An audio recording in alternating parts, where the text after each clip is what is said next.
आप देख सकते हैं एनएचआई की व्यवस्था है, झाड़ू लेके आए हैं साफ करने के लिए। आप देख लीजिए झाड़ू, ये देखा भैया इसके, ये एनएचआई की झाड़ू है। रात 11 बजे लगभग एक्सीडेंट हुआ है। अभी तक न यहाँ की हाइड्रा कुछ पता नहीं है। एक गाड़ी लाके यहाँ खड़ा कर दिए, देखिए। नमस्कार दोस्तों, मैं हूं प्रतीक। स्वागत है आप सभी का मेरे चैनल। रिसेंटली उत्तर प्रदेश के लखनऊ में हुआ जीटी वाला एक्सीडेंट तो आप सभी को याद ही होगा। उस एक्सीडेंट के बाद मैं स्पॉट पर गया था और कुछ चीज़ों को पॉइंट आउट किया था जो रिसेंट के एक वीडियो में दिखाया भी था मैंने आपको। अब उसको और भी सोशल मीडिया हैंडल्स पर शेयर किया गया था और कुछ न्यूज़ चैनल्स ने भी इसे कवर किया और इस पर बहुत सारे लोगों का मिक्स ओपिनियन भी आ रहा था। कई सारे लोग इसको सही बोल रहे थे, जो भी मैंने चीज़ें वहाँ पर बताई थी। कई सारे लोगों का मानना था सिर्फ ओवर स्पीडिंग और रेकलेस राइडिंग ही एक्सीडेंट का रीज़न है, बाकी और कुछ पॉइंट आउट करने की यहाँ पर ज़रूरत नहीं है। लेकिन जैसा कि आप रेगुलर वीडियोस में देखते आ रहे होंगे, हम हमेशा दोनों तरफ की चीज़ें बताते हैं। जैसा अभी रिसेंटली दिल्ली का एक एक्सीडेंट हुआ था स्कॉर्पियो वैन का, वहाँ पर भी चीज़ों को एनालाइज किया गया था। जो चीज़ें पॉसिबल हो पाई थी उसे पॉइंट आउट करके आपको बताया गया था। हालांकि मैंने इस एक्सीडेंट में बिल्कुल भी नहीं कहा कि सिर्फ पॉट होल की वजह से या फिर इनविजिबल बम्प की वजह से एक्सीडेंट हुआ है। मैं हमेशा यही बोल रहा था कि बाइक की स्पीड बहुत ज़्यादा तेज थी और ये कोई रेसिंग ट्रैक नहीं है। लेकिन जिन चीज़ों को मैंने पॉइंट आउट किया था वहाँ पर जाकर, नॉर्मल लोगों के लिए था, किसी बाइक राइडर के लिए नहीं था। मतलब नॉर्मल लोग जो रोड्स पर चलते हैं, नॉर्मल स्पीड में चलते हैं, सही तरह से चलते हैं, उनके लिए वो वीडियो बनाया गया था कि हाँ भाई, इस रोड पर ये दिक्कतें हैं और गवर्नमेंट को इस पर ध्यान देना चाहिए। लेकिन जब तक आप पूरा वीडियो सही से देखोगे नहीं, समझोगे नहीं कि मैं बोलना क्या चाह रहा, तब तक आप समझ नहीं पाओगे। लोग सिर्फ अपना एक ओपिनियन बनाते हैं, उसके आगे कुछ सुनना ही नहीं चाहते हैं। अब आप समझो कि उत्तर प्रदेश की राजधानी है लखनऊ और लखनऊ के सबसे पॉश एरिया में से एक ये वाला एरिया है। इसकी रोडें इस तरह से रहेंगी, साइड में बड़े बड़े पॉट होल्स रहेंगे, तो ये क्या अच्छी बात है। चलिए एक बार के लिए इस एक्सीडेंट को थोड़ा सा साइड करिए और पिछले ही महीने आए एक रिपोर्ट पर ध्यान दीजिए। उसमें आप देख सकते हो क्लियरली लिखा हुआ है, पॉट होल डेथ्स राइज 53% इन 5 ईयर्स। मतलब पॉट होल की वजह से जिन लोगों की जानें जाती हैं, उसमें पिछले 5 सालों में 53% की वृद्धि हुई है। और ये जो ओवरऑल नंबर है, उसमें यूपी अकेले ही हाफ लेकर चल रही है। अब इतने सारे लोग जो बैड रोड इंफ्रास्ट्रक्चर की वजह से अपनी जानें गंवा रहे हैं, क्या सभी वो ओवर स्पीडिंग कर रहे होते हैं या रेकलेस ड्राइविंग कर रहे होते हैं? तो हमेशा इन चीज़ों पर थोड़ा सा कायदे से ध्यान देना चाहिए। दो तरफ की गलती है तो दोनों तरफ की गलती को हाईलाइट करना चाहिए, या फिर चुपचाप बैठो और अपना नंबर आने का इंतजार करो। बात करते हैं आज के मेन टॉपिक पर, जिसमें आपको इंडियन रोड्स पर चलने वाले कुछ रेकलेस राइडर्स भी दिखेंगे, कुछ डेंजरस सिचुएशन भी दिखेगा और डैश कैम की इंपॉर्टेंस भी देखने को मिलेगी।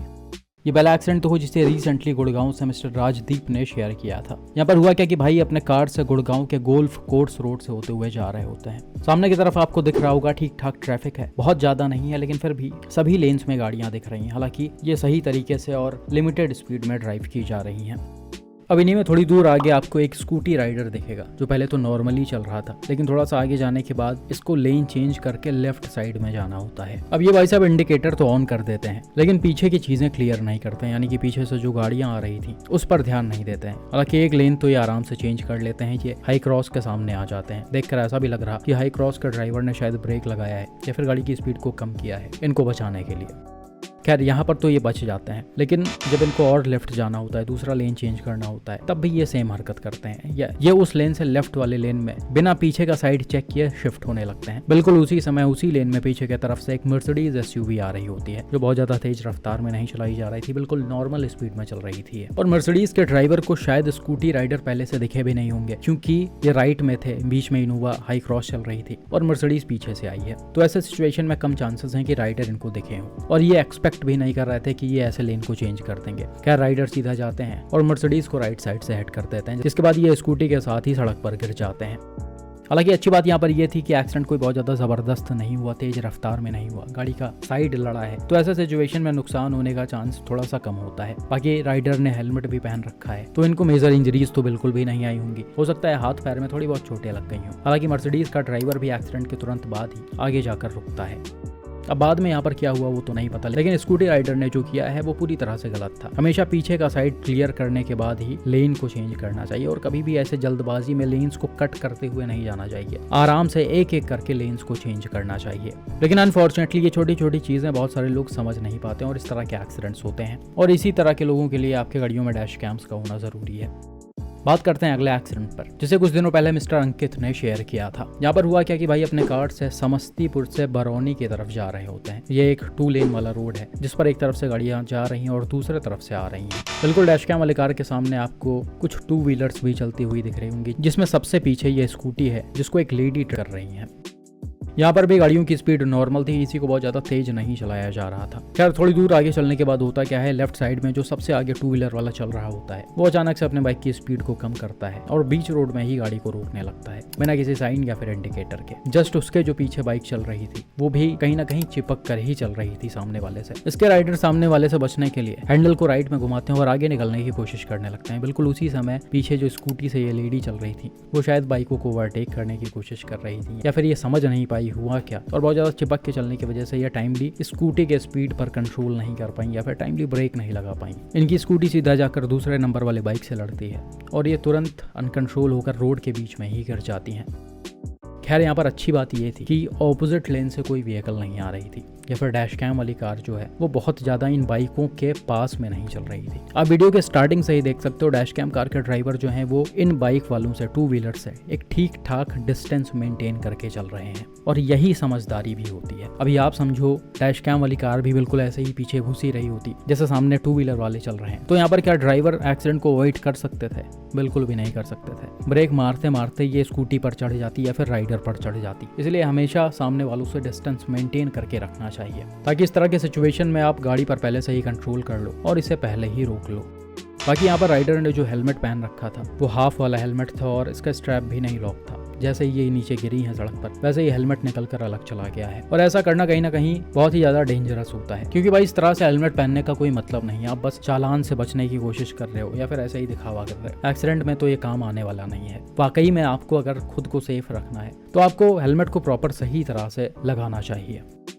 खैर जैसा कि मैंने बताया लेडी ठीक ठाक रफ्तार में नीचे गिरी तो हो सकता है इनको थोड़ी बहुत इंजरीज भी आ गई हो। हालांकि आसपास के जो लोग थे लोकल्स वो तुरंत ही भाग कर आते हैं और इनकी हेल्प करते हैं। तो यहाँ पर देखा जाए तो बहुत सारी गलतियां हैं। सबसे पहले तो ये बाइक वाले भाई साहब जो एकदम ही आगे चल रहे थे वो बिना कुछ सोचे समझे रोड पर ही रुक गए हैं, स्पीड कम कर लिया इन्होंने। शायद इनको लेफ्ट में मुड़ना था या किसी से बातचीत करनी थी। और ऐसे बहुत सारे लोग आपको रोड्स पर मिल जाएंगे जो रोड को अपना समझ कर चलते हैं और कहीं भी रुक जाते हैं।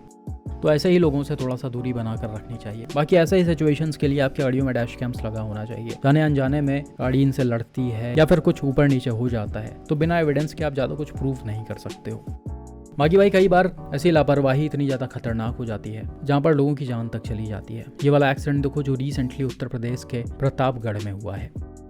ये जो सामने की तरफ रोड देख रहे हो आप वो एक 4 लेन नेशनल हाईवे है, लखनऊ वाराणसी नेशनल हाईवे। और इस हाईवे की जो स्पीड लिमिट है वो 100 किलोमीटर पर आवर के अराउंड है। अब यहाँ पर सीसीटीवी फुटेज में आप देख सकते हो एक बाइक से 3 लड़के जा रहे हैं जिनकी उम्र वही 17 से 20 साल के आसपास है। ये तीनों ही लड़के बगल के एक होटल में जो कॉर्नर पे ही है वहाँ चाय पीने आए हुए थे और ये वापस शायद घर की तरफ जा रहे होते हैं। इन्होंने ट्रिपलिंग तो कर ही रखा है, साथ में हेलमेट भी नहीं पहना हुआ है। अब होता क्या है बाइक वाले लड़कों को रोड को क्रॉस करके ऑपोजिट साइड में जाना होता है। आप देख सकते हो वीडियो में एक गाड़ी काफी तेजी से निकली है, मतलब ठीक ठाक स्पीड भाई 80 to 100 किलोमीटर पर आवर के आसपास, जिसके तुरंत बाद ही राइडर बाइक को आगे बढ़ाता है और रोड को क्रॉस करने लगता है। बिल्कुल उसी समय राइट साइड से ये व्हाइट कलर की XUV 7XO आ जाती है जिसको भी ठीक ठाक रफ्तार में चलाया जा रहा होता है। एग्जैक्ट स्पीड तो गाड़ी की नहीं पता लेकिन ये भी 100 किलोमीटर पर आवर के आसपास रही होगी। हालांकि अचानक से बाइक को रोड क्रॉस करता देख XUV के ड्राइवर ने ब्रेक अप्लाई किया है लेकिन अनफॉर्चुनेटली भाई तब तक काफी लेट हो चुका था। SUV सीधा आकर बाइक को हिट कर देती है और कुछ दूर तक अपने साथ ही घसीटते हुए लेकर चली जाती है।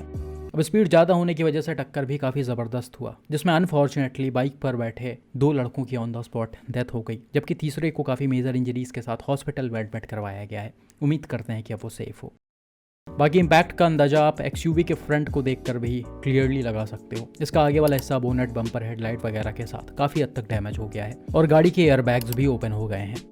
तो भाई यहाँ पर जो हुआ बहुत ही बुरा हुआ और इस तरह के एक्सीडेंट्स कहीं ना कहीं आपने देखा होगा इंडियन रोड्स पर आम है। हाईवेज पर गाड़ियों की स्पीड ज्यादा होती है, कट से लोग अचानक से क्रॉस करते हैं और गाड़ियां टाइम भी कंट्रोल नहीं कर पाती हैं। हालांकि यहाँ पर कट से काफी पहले आप देख सकते हो बाकायदा कई सारे साइन बोर्ड्स भी लगे हुए हैं, कट के हैं, जेब्रा क्रॉसिंग के हैं, कर्व के हैं, जो कहीं ना कहीं ये इंडिकेशन देती हैं कि आपको अपने गाड़ियों की स्पीड यहाँ पर कम कर लेनी चाहिए। लेकिन अक्सर ही रात के समय जब रोडें खाली होती हैं, गाड़ियों की स्पीड ज्यादा होती है तो बहुत कम ही लोग होते हैं जो गाड़ियों की स्पीड ऐसी जगह पर कम करते हैं। वो थोड़ा सा एफर्ट नहीं डालना चाहते हैं और उसी वजह से ऐसे एक्सीडेंट्स हो जाते हैं। इसी के साथ ही रोड के साइड में जो ढाबे होते हैं, रेस्टोरेंट्स होते हैं, उस जगह आपको और भी संभल कर चलना चाहिए क्योंकि कई बार अचानक से लोग यहाँ से रोड को क्रॉस करने लगेंगे, गाड़ियां मोड़ने लगेंगे तो उस ड्यूरेशन में भी कई बार सिचुएशन खतरनाक हो जाता है। हालांकि ज़्यादा गलती इसमें लिंक रोड से आने वाले लोगों की होती है, क्योंकि हमेशा आपको बताया जाता है मेन रोड पर चल रहे गाड़ियों को प्रायोरिटी देनी चाहिए, क्योंकि उनकी स्पीड ज़्यादा होती है। आप अगर किसी रोड को क्रॉस कर रहे हो तो पहले आप चेक करोगे कि कोई गाड़ी आ तो नहीं रही है। अगर आ रही हो तो उससे प्रायोरिटी दो, वो निकल जाए, तभी रोड को क्रॉस करके ऑपोजिट साइड में जाओ। यहाँ पर एक गाड़ी ऑलरेडी निकल चुकी थी, एक्सयूवी भी दिख रही होगी, काफ़ी तेज आ रही है, लेकिन थोड़ा सा जल्दबाजी करने के चक्कर में बाइक राइडर ने गाड़ी को आगे बढ़ा दिया और यह एक्सीडेंट हो गया।